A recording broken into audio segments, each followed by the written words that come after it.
তুবা আর ইহানের পাখির রাজ্য।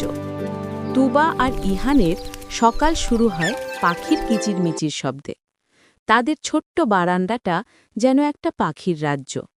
নানা রঙের টিয়া, ছোট্ট টুনটুনি আর মিষ্টি শালিক সবাই তাদের বন্ধু। প্রতিদিন সকালে তুবা পাখিদের জন্য খাবার ছিটিয়ে দেয়। চাল, গম আর পাকা পেঁপে পাখিদের প্রিয় খাবার। ইহান একটা ছোট্ট বাটিতে করে জল ভরে রাখে। পাখিদের মধ্যে সবচেয়ে দুষ্টু হল লাল টিয়া মিঠু। সে মাঝে মাঝে তুবার কাঁধে এসে বসে আর চুল ধরে আলতো করে টান দেয়। তুবা হেসে বলে, মিঠু, দুষ্টুমি করছিস? একদিন সকালে তারা দেখল একটা ছোট্ট চড়ুই পাখি বারান্দার এক কোণায় চুপ করে বসে আছে। তার একটা ডানা মনে হয় ব্যথা পেয়েছে। ইহান দৌড়ে গিয়ে বলল, আপু দেখো, পাখিটার কি হয়েছে?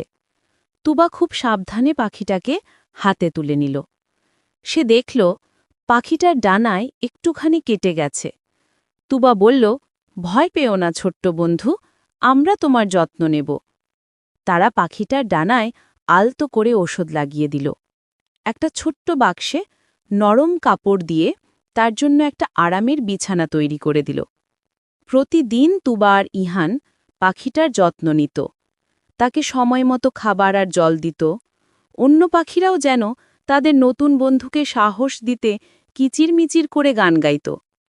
কয়েকদিন পর ছোট্ট চড়ুইটা একটু একটু করে ডানা ঝাপটাতে শুরু করল। একদিন সকালে সে বাক্স থেকে উড়ে গিয়ে বারান্দার রেলিংয়ে বসল। তুবা আর ইহান তো খুশিতে হাততালি দিয়ে উঠল। চড়ুইটা কিছুক্ষণ কিচিরমিচির করে যেন তাদের ধন্যবাদ জানাল। তারপর সে নীল আকাশে ডানা মেলে উড়ে গেল। তুবা আর ইহানের মনটা একটু খারাপ হলেও তারা খুব খুশি ছিল, কারণ তারা একটা ছোট্ট পাখিকে সুস্থ করে তার মায়ের কাছে ফিরিয়ে দিতে পেরেছে। তাদের পাখির রাজ্যে আজ আনন্দের শেষ নেই।